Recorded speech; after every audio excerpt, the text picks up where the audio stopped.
Shalom Bapak Ibu Saudara. Judul khotbah saya hari ini adalah arti hidup. Arti hidup tuh ya, kayak judul lagu. Nah, kita mesti melek dan sadar ya bahwa dalam tahun 2000 sampai 2018, dalam 18 tahun itu tingkat kematian yang dikarenakan bunuh diri itu meningkat ya. Meningkatnya sekitar 37%. Dan ada riset juga dari Yale University Amerika, khususnya untuk usia 24 sampai umur 10 sampai 24 tahun, itu ada peningkatan lebih banyak, yaitu sekitar 62% peningkatan kematian dikarenakan bunuh diri. Nah, manusia seringkali merasa dirinya tuh hampa. Hidup tuh buat apa? Bosannya hidup. Capek ya hidup, lelah ya. Nah, karena hidup kita nggak ada tujuan, makanya nggak terarah, nggak semangat. Mari kita baca firman Tuhan di Efesus 2 ayat 10. Ya, bisa dibaca di layar kalau nggak terkena dengan jambul saya. Bareng-bareng 3-4. Karena kita ini buatan Allah, diciptakan dalam Kristus Yesus untuk melakukan pekerjaan baik yang dipersiapkan Allah sebelumnya. Ia mau supaya kita hidup di dalamnya. Hiduplah di dalamnya. Nah, Tuhan ciptakan kita untuk pekerjaan baik yang Tuhan udah siapkan sebelumnya. Nah, Tuhan mau supaya kita hidup di dalamnya, supaya kita hidup dalam sesuatu yang Tuhan sudah sediakan sebelumnya, sudah siapkan. Tetapi banyak dari kita nggak hidup di dalamnya. Maka banyak sekali orang yang merasa hidupnya tuh hampa. Rasanya bosan hidup. Tujuan hidup ngapain ya? Ngapain saya hidup ya? Nggak ada yang memotivasi hidup saya nih. Nah, padahal mungkin udah punya ini, udah punya itu, udah beli ini, beli itu. Mungkin udah pergi ke sana, udah pergi ke situ, udah ngerasain banyak hal. Mungkin udah cobain banyak hal, udah kuliner banyak hal, udah cobain banyak experience. Tapi hidupnya masih terasa hampa. Rasanya kosong, rasanya membosankan karena kita tidak hidup di dalamnya. We need to understand that your purpose is not for you, your purpose is God's purpose. Jadi kita mesti ngerti nih bahwa yang namanya arti hidup itu harusnya punya tujuan. Nah, tujuan kayak gimana?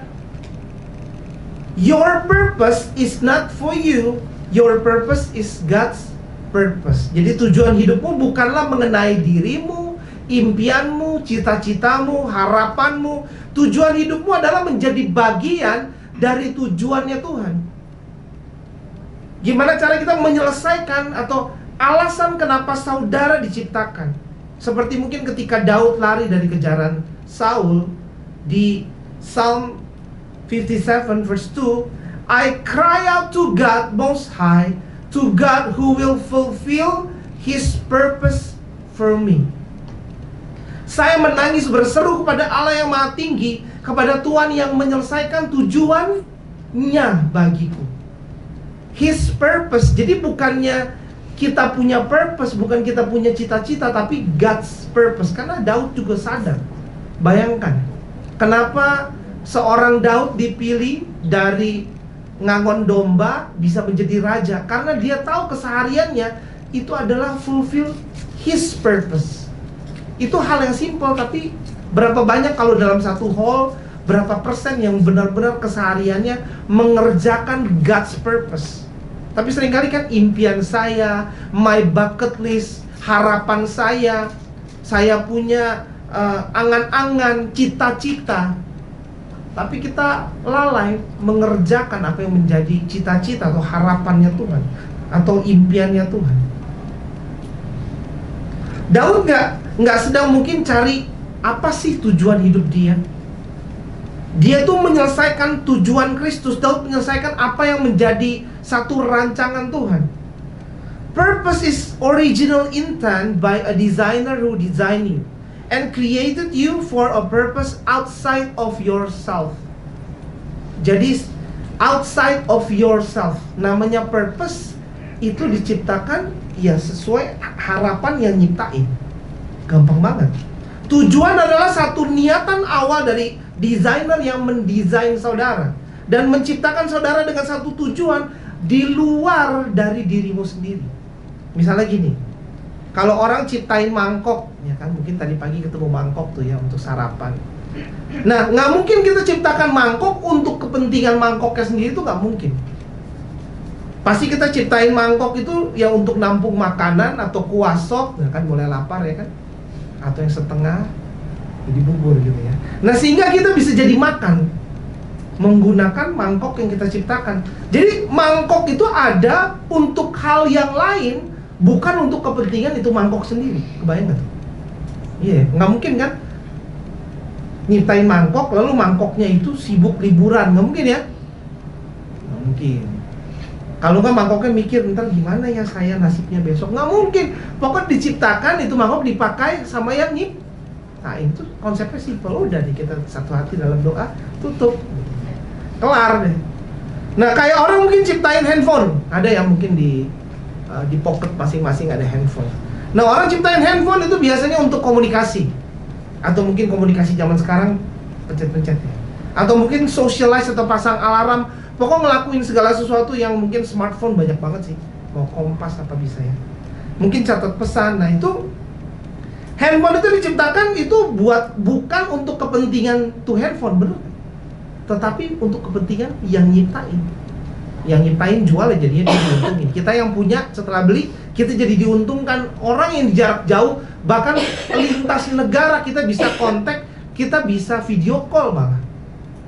Jadi kita ciptakan handphone bukan untuk handphonenya, tetapi untuk penciptanya. Udah simpel tuh. Ya, mangkok dan handphone mesti judul khotbahnya nih, selesai. Nah, kalau dia nggak handphone diciptakan itu bukan untuk kepentingan diri tuh handphone secara pribadi. Bukannya oke, saya ciptakan kamu ya handphone supaya kamu bahagia ya, sering-sering belanja aksesoris HP ya, mungkin ya. Saya ciptakan kamu handphone supaya kamu lebih sering liburan ya. No. Handphone diciptakan untuk bantuin orang nyiptain.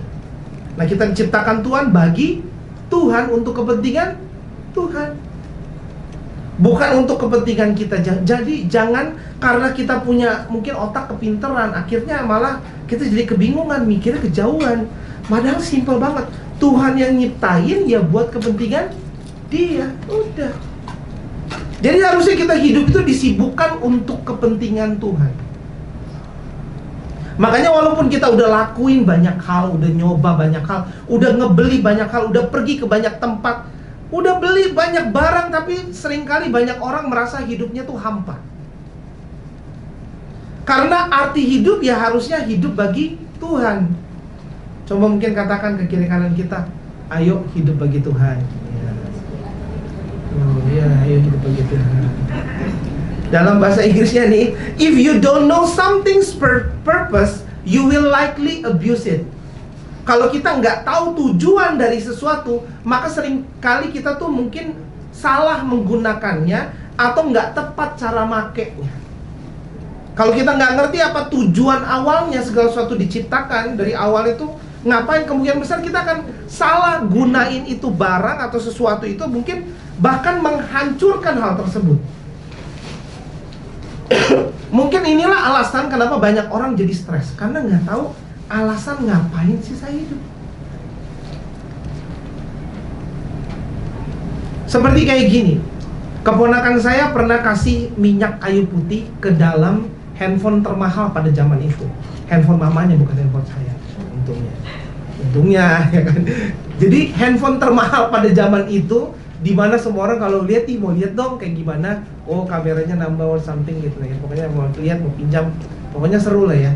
Tiba-tiba tuh anak balikin bawahnya, mungkin mau coba ketahanan airnya, saya nggak tahu, tapi dia tahan air tapi tidak tahan minyak angin. Jadi dia tuangkan minyak, mamanya marah sekali gitu kan ya. Itu bener-bener kecelakaan 20 juta gitu lah ya, mengerikan sekali lah ya. Nah karena anak kecil itu nggak tahu fungsinya handphone apa? Atau buat ulekan kali ya? Atau buat ganjel pintu? Atau buat dibanting-banting? Kayaknya pas dibanting tiba-tiba orang-orang memperhatikan, oh ini untuk supaya dapat perhatian orang kita harus banting barang ini, mungkin gitu ya. Dibanting di lantai, orang-orang mungkin ngeliatin gitu ya. Karena jangan dibanting deh gitu kira-kira ya. Tapi mungkin anak kecil itu nggak ngerti. Nah, seperti kita mungkin, apa gunanya sih saya hidup? Ngapain sih saya kerja capek lalu nggak ada yang lihat juga? Ngapain sih saya capek didik anak ABG saya yang mungkin kurang ajar, pemberontak, dan mungkin nggak hormat sama orang tua, nggak ada yang tahu juga. Ngapain saya usaha capek kayak gini? Ngapain sih saya harus capek? Ngapain saya harus fight buat pernikahan saya? Kelihatannya pasangan saya juga kayaknya nggak ada niat baik tuh, nggak ada perubahan. Nggak, saya doang yang doa sendirian, tapi nggak dua-duanya tuh doa. Ngapain ya? Mungkin ada beberapa dari kita usaha udah pelayanan, udah melayani Tuhan, tapi walaupun udah coba hidup baik, tapi ada aja tantangan hidup. Kayaknya rasanya hidup tuh capek. Buat apa sih? Tujuannya apa ya? Ngapain ya? Ada, arti hidup itu ada. Tujuan saudara hidup itu ada. Ada alasannya kenapa saudara harus hidup. Seperti kita baca firman Tuhan di Kisah Para Rasul 13 ayat 36. Oke, 34. Sebab Daud melakukan kehendak Allah pada zamannya. Lalu ia makat dan dibaringkan di samping nenek moyangnya, dan ia memang diserahkan kepada kuasa. Dia melakukan apa yang menjadi kehendak Allah pada zamannya. Nah, sudahkah kita melakukan kehendak Allah pada zaman kita? Padahal dia raja, padahal dia keren banget. Nah, masa kita malah santai-santai? Daud gak pernah baca mengenai Daud, dia jadi Daud. Kita baca mengenai Daud, Joshua, Simpson, dan everybody. Tapi kita lakukan apa? Kita lakukan mikir, abis ini kira-kira banyak diskon ya, karena kan bulan puasa. Kira-kira di bawah banyak diskon makanan nih, kira-kira kayak gitu. Pikirannya bukan pikiran-pikiran yang melakukan kehendak Allah pada zamannya. Kalau dalam bahasa Inggrisnya, now when David had served God's purpose in his own generation, he fell asleep, he was buried with his ancestors, and his body decayed. Nah, you don't find your purpose, tapi you serve God's purpose. Seperti ayat itu, you serve God's purpose. Jadi kita nggak cari, oh passion saya, tujuan hidup saya harusnya melakukan apa yang saya suka. Oh ini tujuan saya hidup. No, kita nggak cari tujuannya hidup saya apa. Tetapi kita melayani Tuhan, tapi kita melakukan alasan kita diciptakan, melakukan kehendak Allah pada zamannya. Seperti Daud itu nggak ngejar mimpi dia. Oh saya mau jadi peternak domba paling hebat di bukit Anu gitu lah ya misalnya. No, dia itu nggak sibuk dengan harapan dia. Aduh, kayaknya sebelum saya menyentuh usia segini, saya harus pergi ke Tibet misalnya. Enggak ya, kejauhan ya. Pokoknya saya harus punya bucket list gitu loh. Saya harus saya mau naikin lama. Nggak kuat ya kalau saya yang naik lamanya, kasihan. Cuma maksudnya kita berpikir sesuatu gitu loh, yang kayaknya andai saya tercapai hal itu, berarti saya akan bahagia. Tapi anehnya banyak orang mencapai banyak hal tapi nggak bahagia sih ya. Dan ingat bahwa kalau kita nggak mau membujuk Bapak Ibu Saudara untuk mau punya tujuan, ada riset dari National Institute of Health USA Amerika, itu dikatakan kalau orang yang punya tujuan itu akan meningkatkan kesehatan. Bukan mempertahankan loh, tapi meningkatkan. Berapa banyak kita mau meningkatkan kesehatan? Meningkatkan kesehatan tuh gini, berat badan proper, pas. Yang gendut ya kurusan, yang kurus yang gemuk, kan meningkat kesehatannya. Bayangkan, hanya dengan hidup ada tujuan. Kalau hidup nggak jelas kan gitu, bangun sebangunnya, alarm tuh apa sih? Nah itu kan salah satu tanda-tanda hidup nggak ada tujuan ya. Tapi kalau udah ada kejelasan kan bangun. Dan ada profesor in Department of Health Behavior Health Education di University Michigan School of Public Health. Dia temukan satu riset di mana orang yang punya tujuan, ada tujuan, itu orang yang bisa hidup panjang umurnya. Jadi nggak usah nyanyikan panjang umurnya, asal dia punya tujuan, pasti panjang umurnya. Ada juga Maclean Stanley dari Harvard. Dia mengumpulkan beberapa research ya dari orang-orang. Dia menunjukkan, ini paling enak nih, pasti pada senang. Ini tumben di Harvard ya. Dia bilang bahwa yang namanya orang itu punya tujuan, dia itu akan meningkatkan kesehatan, kekayaan, dan kebahagiaan. Jadi dapat harta juga, dapat sehat juga, dapat bahagia juga. Ya, jadi dan bahkan dibilang menurut si Dr. Anthony Burrow katanya gini, orang-orang yang punya tujuan, walaupun hidupnya rasanya banyak tantangan dan kayaknya nggak bahagia, tapi dia rasanya oke-oke aja. Jadi tahan banting, kira-kira kayak gitu lah ya. Jadi kalau kita melek ada tujuan, orang-orangnya tahan banting. Dan ada juga penelitian dari Hill and Turiano di tahun 2014 itu dibilang orang-orang yang punya tujuan, orang-orang yang secara ekonomi sukses. Jadi kalau kita mau sukses secara ekonomi, miliki dan sadar kita punya tujuan. Jangan hidup kayak melek semeleknya, ya tidur tidurnya. Wah, itu udah nggak ada perencanaan horor. Dan ada tingkat research meta-analysis itu menemukan bahwa orang-orang di zaman sekarang, orang-orang yang punya tujuan, kejiwaannya lebih baik dan orangnya tidak stres. Jadi kalau kita hidupnya stres, ya mungkin kita hidup tanpa tujuan atau kehilangan tujuan, loss di dalam kehidupan. Iya, di Harvard Graduate School Education juga bilang orang-orang yang nggak punya tujuan atau nggak punya arah hidup itu orang-orang yang gangguan kesehatan jiwanya ada katanya. Ya. Kita lihat bahwa being alive without doing the exact God-given purpose for us is a sin. Apa itu? Jadi kalau definisi dosa itu yang paling murni, ya murni lah ya. Itu dari Greek word hamartia. Itu ketika ada memanah, targetnya tuh geser sedikit itu udah berdosa. Jadi kalau misalnya kita sebagai murid tapi kita nggak belajar, ya kita dosa. Karena target itu bukan mengenai kena, tapi target itu harus tepat. Hidup kalau nggak tepat udah dosa. Itu kalau udah kayak gitu udah banyak banget yang kena dosanya ya. Maksudnya tepat sebagai pegawai, tepat sebagai anak, tepat sikap sebagai orang tua. Kalau kita udah mulai nggak tepat sikapnya, misalnya kita marah padahal bukan pada perannya, bukan pada tempatnya, atau nggak tepat kita marah, itu udah dosa. Kadang-kadang kita bingung, ini udah dosa gak ya? Kalau bergeser dari target utama, Tuhan itu ciptakan kita untuk apa? Itu udah dosa. Jadi ya jangan, kita harusnya ya ini. Kita harusnya being alive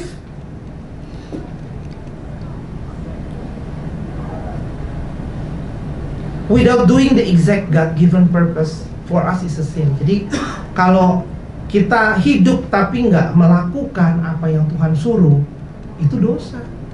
Karena arahnya harusnya kemana, tapi hidup kita kemana, ngapain aja, kok hasilnya beda.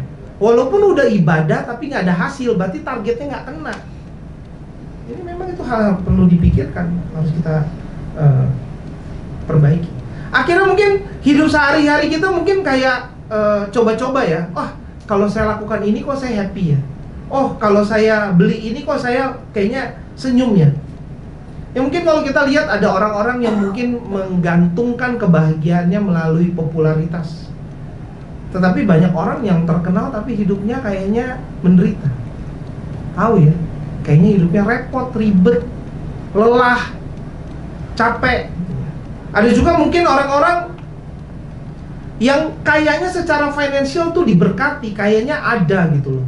Ada secara keuangan oke, aman. Tetapi ada sesuatu yang ketidakpuasan.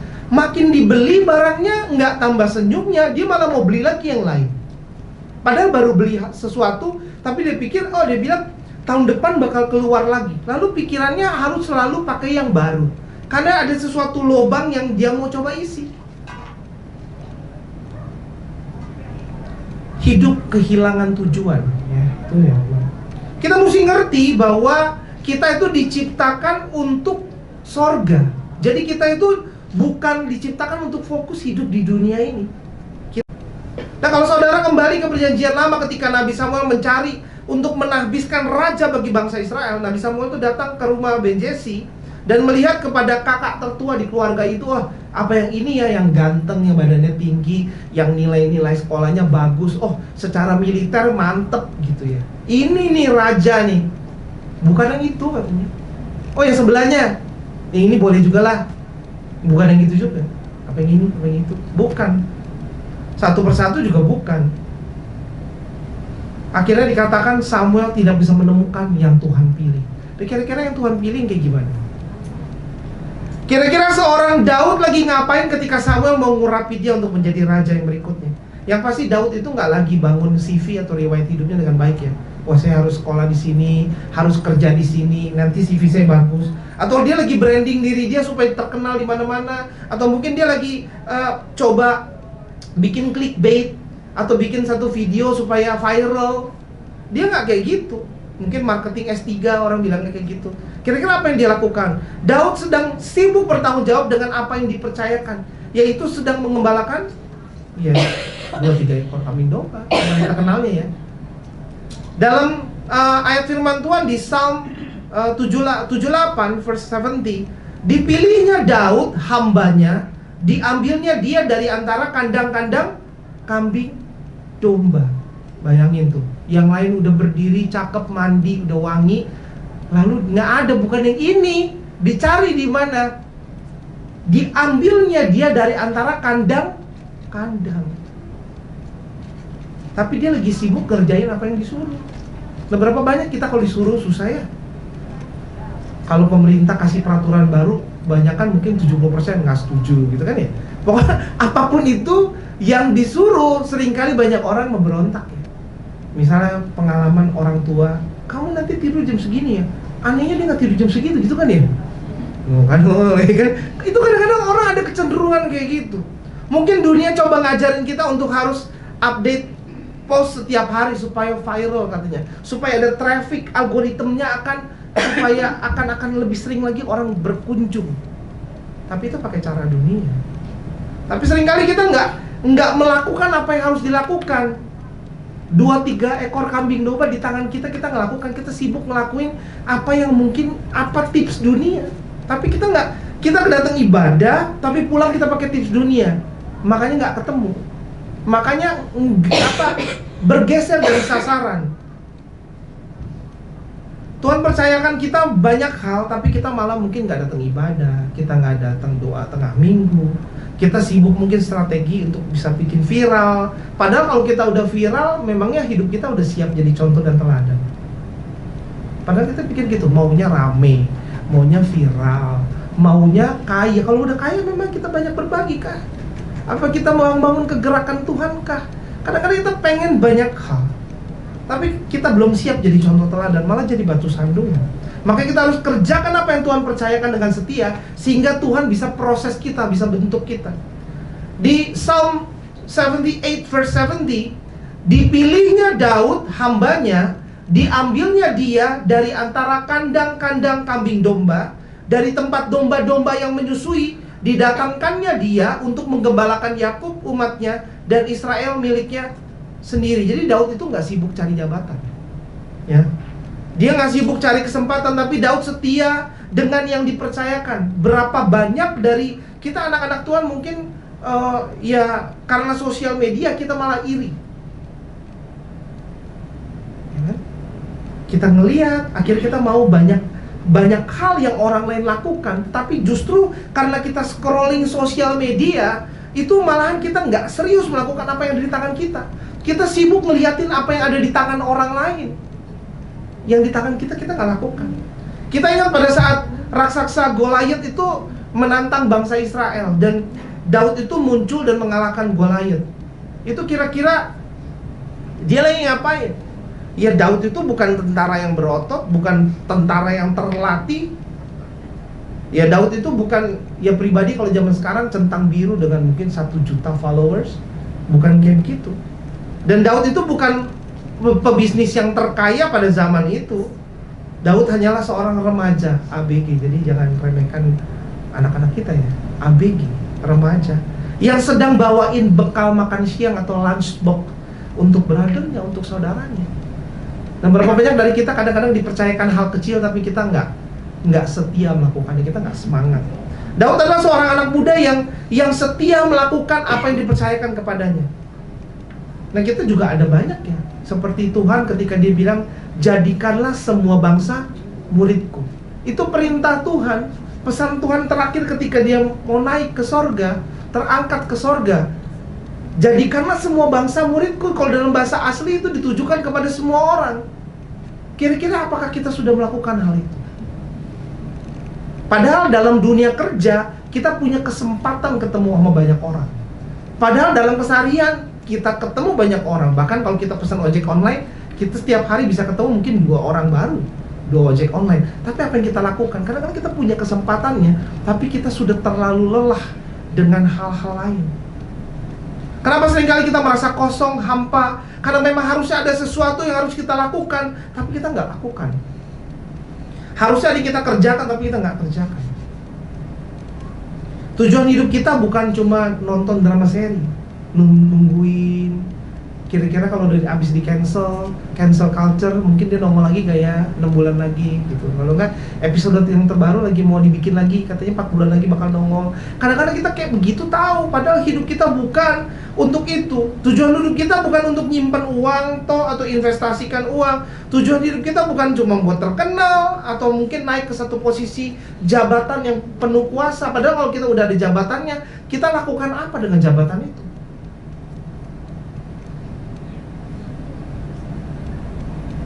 Ingat bahwa God never intended for man to chase a paycheck. He intended man to chase a purpose. Ya. Jadi Tuhan itu nggak ngedesain kita atau niatannya kita untuk ngejar yang namanya gaji untuk bayar cicilan demi cicilan, bukan. Bukan itu tujuan hidup seperti itu. Tuhan maunya kita mengejar apa yang menjadi tujuan, alasan kita diciptakan.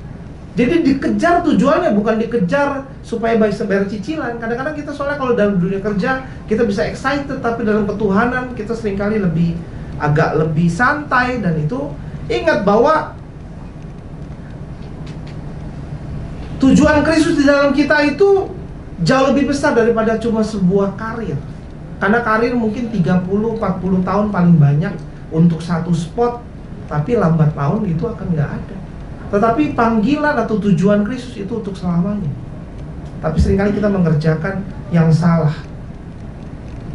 Mungkin dunia coba nipu kita bahwa yang namanya kesuksesan itu harus di dalam dunia kerja aja. Dan akhirnya banyak orang sibuk di dunia kerja. Tapi Tuhan bilang apa? Tuhan gak pernah bilang untuk kita cari yang namanya look for a job. Tapi dia suruh kita carilah dahulu kerajaan Allah. Makanya udah hafal itu buku. Maka semuanya akan ditambahkan kepadamu. Tapi kita tahu ayatnya, tapi kita sibuk serius dalam dunia kerja, tapi kita gak sibuk carilah dahulu kerajaan Allah. Kita mau pakai cara apa? Cara capek atau mau pakai cara yang benar? Sayang loh, masih kita udah denger, mungkin dari zaman kita SMP sih seringkali kita udah lebih ngerti. Karena kadang-kadang SD ke bawah tuh cuma tahunya tepuk tangan, lucu, nyanyi, dapat sesuatu bawa pulang atau souvenir. Tapi SMP pikirannya udah lebih hebat lagi lah ya untuk ngerti. Makanya kadang-kadang banyak yang lebih ngerti. Ada bedanya orang-orang yang memang dipanggil itu harusnya untuk carilah dahulu kerajaan Allah. Tapi banyak orang nggak mau mengandalkan Tuhan Allah penyedia, Jehovah Jireh.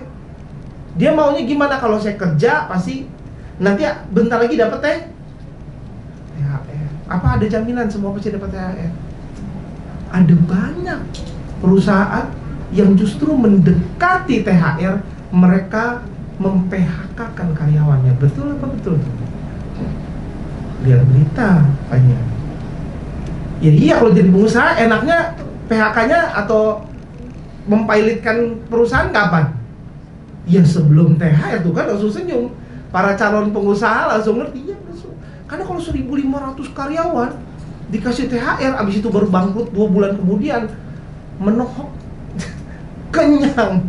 Jadi kalau mau 2 bulan sebelum THR masih lebih enak gitu ya. Jadi memang nggak ada jaminan. Dunia mengajarkan bahwa keamananmu ada di dalam gaji. Gajinya, UMR-nya susah untuk nambah, pajaknya, persentasenya nambah. Nggak ada yang pasti kalau di dunia ini. Seperti Tuhan juga ngomong di Matius 4 ayat 19. Mari kita baca firman Tuhan 34. Yesus berkata kepada mereka, mari ikutlah aku dan kamu akan kujadikan penjala. Tapi banyak dari manusia malah stuck jadi penjala ikan. Sekarang, zaman dulu mungkin penjala ikan, penjala manusia, ya oke lah ya. Kalau zaman sekarang, waduh, gimana bisa hidup? Bayar sewa, gitu ya. Gimana? Pikirannya ke arah situ. Tapi kita pikir deh, kalau Tuhan lagi mau gunakan satu tempat, Tuhan bilang coba lihat ke sana, ada ruangan tersedia. Ketika dibilang harus bayar pajak, Tuhan bilang apa? Ayo coba cari ikan situ, dibuka mulutnya ada uangnya. Tapi kita nggak mau pakai mujizat, kita nggak mau pakai andalkan Tuhan, kita mau capek pakai cara dunia. Saya nggak sebetulnya. Kerjanya nggak salah loh ya, karena Adam Hawa dari awal itu ketika Tuhan ciptakan dipercayakan, disuruh memelihara, disuruh kasih nama. Pekerjaannya nggak salah. Tetapi seringkali kita mengandalkan pekerjaan, mengandalkan uang, dan kita melupakan Tuhan. Dan akhirnya karena kita jadi lost, tujuan hidup kita ngapain? Akhirnya sekolah, cari uang, pensiun, meninggal. Harusnya rich, kaya, tetapi jadi sesuatu yang stuck, jadi penjala ikan. Atau mungkin di zaman modern kita malah sibuk jadi penjala uang. Karena nggak lagi mungkin ya kita sibuk cari uang, jadinya kita nggak bisa ngajak temen. Kita sibuk mungkin lemparin sesuatu yang bisa jadi uang. Ini bisa jadi duit loh. Pernah dengar ya teman-teman yang ngomong, ini bisa diduitin nih, gitu ya. Tapi kita semangat tuh forwardin sesuatu, ini bisa diduitin loh. Tapi Tuhan bilang, ikutlah aku. Mari ikutlah aku. Lembut banget loh. Padahal Tuhan creator itu kalau dibilang ngomong, ikut kita. Ayo mari ikutlah aku. Dengan lembut. Tapi ikut kan? Pilihan di tangan kita. Karena banyak tadi dikatakan juga dari penelitian, orang-orang banyak yang stres karena orang itu nggak punya tujuan dalam hidupnya. Nah kadang-kadang kita gitu bingung, kok kita stres, kok kita rasanya kosong, kok udah keluarin banyak duit tapi rasanya kayaknya kesepian, sendirian, lelah. Ingat, when you seek a job, you depend on man. When you seek the kingdom, you depend on God. Ketika kita sibuk carinya, ngandelkan kerjaan, ya kita ngandelin bos kita. Tapi kalau kita mau carilah dahulu kerajaan Allah, maka kita mau mengandalkan Tuhan. Kadang-kadang tuh hal yang simpel, carilah dahulu kerajaan Allah, mungkin udah 15 tahun itu kita tahu, tetapi kita nggak cari. Kita nggak mau cari. Dan nggak cukup cari dahulu kerajaan Allah, rajanya, kerajaannya, pakai kebenarannya lagi. Berarti ada satu appetite, ada satu rasa haus dan lapar akan firman Tuhan. Apakah benar kita haus dan lapar? Apakah kita bangun pagi kita langsung haus dan lapar akan firman Tuhan? Kayak orang kelaparan gimana sih? Cari minuman. Kalau malam-malam ada yang suka kalau bangun langsung ambil minuman? Haus. Kalau nggak habis makan sup mie instan yang pedas, lalu kita coba siapkan minuman di sampingnya karena kita takut kehausan, kepedesan. Minum gimana? Kira-kira kayak gitu. Tapi kalau dengerin firman Tuhan gimana? Tuh kata Koyanto. Kenapa bisa? Karena semalam main handphone sampai jam 2 subuh. Apakah kita sudah siap? Apakah kita benar-benar mempersiapkan diri? Hamarsia itu targetnya beda sedikit aja nggak kena. Ketika kita datang tapi kita nggak siap dengan khotbah, ketika murid nggak jadi murid, bergeser. Harusnya targetnya on point, 10/10, harusnya di tengah. Tapi geser, datang sih, tapi pegang handphone dan lagi mikirin itu. Nah itu udah geser tuh. Kalau nggak datang sih, untuk sengaja nggak dicatat karena akan segera dilupakan, percuma juga. Karena pasangan saya nggak berubah loh. Dia urusan dia. Yang penting kita perbaiki dan segala sesuatu akan lebih baik. Kita mau dengar siapa? Mau dengar dunia ngajarin bahwa oh, kamu itu adalah, kamu di divine, kamu tuh ditentukan dari apa yang kita kerjakan. Tapi apa yang kita kerjakan duniawi. Kalau mati masuk surga. Pikirannya di dunia, promosi dunia, kumpulin harta dunia. Kalau mati mau masuk surga. Ngaceng di sebetulnya. Di Matius 6 ayat 26, lihatlah burung di udara, mereka tidak menanam, tidak menuai, tidak juga mengumpulkan hasil tanamannya di dalam lumbung. Meskipun begitu, coba baca bareng-bareng 34, Bapamu yang di surga memelihara mereka, bukankah kalian jauh lebih berharga daripada burung? Coba kasih tahu kiri kanannya. Kalian jauh lebih berharga daripada burung. Di rumah saya aja ada burung lovebird. Tadinya dikasih sama orang, sama kakak saya.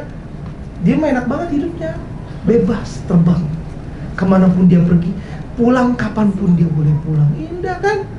Bukankah kita jauh lebih berharga daripada burung, ya kan? Kita aja pikirin dia, burung. Nah, Tuhan pasti pikirin kita. Tapi kita khawatir, akhirnya kita andalkan pekerjaan. Kalau sesuatu yang ketuhanan, kita mau cuekin aja, santai aja, nggak dicatat, nggak dihikmatin, nggak dilakukan. Tapi kalau dunia kerja, datangnya sebelum on time, ya kan? Datang sebelum waktunya. Terus catat, apalagi bosnya pemarah kan udah tahu lah pokoknya ya. Kalau dia datang lebih awal udah habis lah, gitu kira-kira. Udah tahu tuh poin-poin sudah catat. Nah, kita kadang-kadang kurang serius sama dunia rohani gitu ya. Kalau Tuhan mau pelihara burung, apalagi kita. Jadi kita harusnya nggak perlu stres sama kerjaan, stres sama hal-hal yang di dunia gitu. Kadang-kadang kita terlalu banyak kita pusing mengenai cicilan, padahal waktu kita beli kita nggak pusing. Gimana tuh?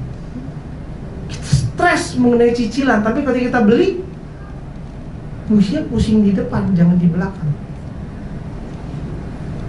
Seperti juga ketika Elia itu lagi dalam keadaan lapar, tapi memang Tuhan pelihara. Di firman Tuhan 1 Raja-Raja 17 ayat 4, engkau dapat minum dari sungai itu, dan burung-burung gagak telah kuperintahkan untuk memberi makan kau di sana. Tuhan bisa memerintahkan makanan datang ke tempat. Tuhan bisa memerintahkan berkat datang.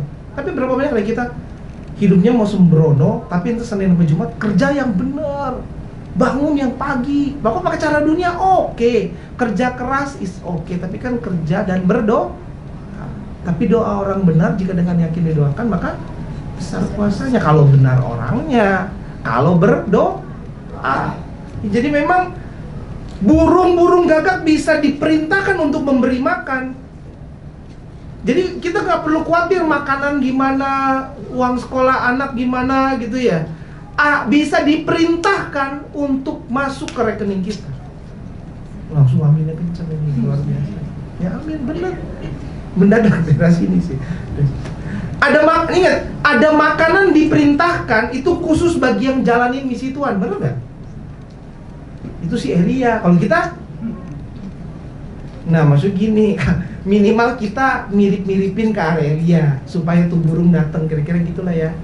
Karena dia lagi sibuk pelayanan, burung diperintahkan, bukan dia minta-minta, tapi dia sibuk pelayanan sampai lapar pun mungkin tak terasa, burungnya diperintahkan. Tapi kita kadang-kadang nggak sibuk pelayanan, kita nggak sibuk melakukan kehendak Allah, kita sibuk cari makan, terbalik, maka burung kagak datang. Kita coba beli burung, suruh burung anterin, double, makanan dibeli, burungnya dibeli, dilepas kabur burungnya. Tapi yang harus kita sibuk pelayanan, kita lupa kita harusnya makan. Tuhan yang ngelihat kita sibuk melayani Tuhan, Dia yang memerintahkan burung itu memberi kita makan. Kalau butuh duit, buka ikan, mulutnya ada koin. Ketika butuh ruangan sewa, kata Tuhan, lihat di sono, kasih tahu guru mau pak, kayak kasih tahu kalau sedain. Biar guru mau pakai. Ya tapi itu penting. Ya, jadi kita berdoa, amin ya. Jadi bilang MIC mau pakai tuh ya, dengar ya Ustaz Ayu. Kadang-kadang didengar juga sih, diklik. Tapi nggak tahu mungkin sampai menit sekarang nggak. Ingat, ada makanan khusus bagi yang ngejalanin misi Tuhan. Jadi kalau kita mau diberkati, mau ada tujuan hidup, mau awet muda katanya dikatakan itu harus punya tujuan. Tujuannya ayo layani Tuhan. Ketika disebut pelayanan, makanannya datang, burungnya disuruh. Nah, ada penyediaan Tuhan khusus bagi yang menjalankan misi Tuhan. Tapi dunia itu coba ngajarin, pakai pekerjaan aja. Masalahnya pekerjaan makin diambil lagi sama AI. Aduh. Di luar negeri udah makin parah lagi. Maka ada gosip-gosip pabrik-pabrik tutup gara-gara AI. Ya karena orang capek. Saya lapar, saya mau kencing, AI nggak perlu kencing, AI anaknya nggak perlu dijemput dari sekolah, AI nggak kayaknya lagi PMS, lagi cuti hamil, AI nggak hamil nggak. Masa kita kalah gitu. Ya, jadi memang kita akan khawatir kalau kita pakai cara dunia. Tapi kalau bersama Tuhan, ada ikan, ada burung, ada orang mau kasih gratis, apapun itu, yang penting kita sibuk ngejalanin kenapa kita harus diciptakan. When you realize that your job is just a channel, but God is the source, you stop worrying. Jadi kadang-kadang kita khawatir karena kita itu nggak tahu, kita pikir pekerjaan itu, bos itu adalah sumber bank account kita. Jadi kalau kita beli, ya pakai bank account. Makanya cek saldo, paling terkenal gitu kan. Cek dulu saldonya. Cek dulu, cek saldo. Orang paling terkenal gitu kata. Jangan kalau kita cek saldo, stres. Mau beli ini cek saldo. Apa cek saldo? Tapi bayangkan, apakah Elia kayak gitu? Lapar cek saldo. Tuhan Yesus nggak perlu cek saldo. Tuhan Yesus mau kasih makan 5 roti 2 ikan, gimana? Cek saldo. 5.000 orang dikasih makan, cek saldo. Yang ngebawa duitnya kayaknya resign. Kalau mau kasih makan orang 5.000 orang pria, duitnya seberapa banyak tuh? Zaman dulu duit itu berat. Kayak gitu kan ya? Kalau digotong 5.000 orang, yang ngebawa resign. Kata Yudas Iskariot, saya matinya jangan belakangan, sekarang aja matinya. Tuhan Yesus nggak ngandelin sesuatu yang kayak begitu-begitu. Kalau butuh ikannya datang. Jadi kalau pekerjaan itu cuma salah satu cara untuk bisa dipakai, tetapi bukan itulah sumber. Tuhanlah sumber. Saya undang Yosua untuk mainkan dengan keras, agak lembut ya, dengan kebut. Jadi kalau satu pekerjaan itu habis, pekerjaan lain bisa ada. Dan mungkin kalau satu bisnis seakan-akan tertutup, Tuhan akan bukakan jalan yang lain. Kita belajar sesuatu bahwa ya ini, we need to understand that your purpose is not for you, your purpose is God's purpose. Jadi bukan tujuan kita, tetapi tujuan itu adalah tujuan Tuhan. Tujuan kita hidup bukannya buat kita. Karena kalau mangkok mikirin si mangkok, aneh. Handphone mikirin masa depan tuh handphone, aneh. Handphone kita pakai untuk komunikasi. Jadi urusannya Tuhan yang mau pakai kita. Jadi Tuhan yang gunakan, bukan kita mikirin bagaimana nanti saya udah pensiun bagaimana. Izinkan Tuhan memberkatimu, boleh nggak? Kadang-kadang kayak gitu. Ayo izinkan Tuhan memelihara hidup kita. Stop worrying. Kadang-kadang kita banyak khawatir tapi sedikit berdoa. Kalau kita khawatir ya kita memang kurang berdoa. You don't find your purpose, you serve God's purpose. Jadi nggak usah cari-cari. Lu mah enak, kamu udah kayak gitu, hobimu kesalurkan. Wah enak kerjaan kamu kan, kamu suka. Kalau saya nggak tahu mau ngapain, kayaknya kehilangan arah gitu. No, kita nggak usah cari tujuan kita hidup kayak gimana. Tapi seperti Raja Daud, dia bilang, I serve God's purpose. Saya menaruh hidup saya untuk melakukan kehendak Allah sampai akhir pada masanya. Nextnya, being alive without doing the exact God-given purpose for us is a sin. Jadi kalau kita ngelakuin tujuan hidup kita bergeser dikit aja, itu udah dosa. Tujuan kita diciptakan apa? Ya, lakukan. Jadi jangan kayak suka nawar-nawar. Nah, God never intended a man to chase a paycheck. God intended man to chase purpose. Jadi yang dikejar itu tujuan Kristus. Lakukan kehendak Allah, bukan cari Akhirnya buat bayar cicilan. Waktu belinya nggak mikir, waktu bayar mikir. Jangan dibalik. When you seek a job, you depend on man. When you seek the kingdom, you depend on God. Jadi jangan sibuk cuman urusan cari kerjaan.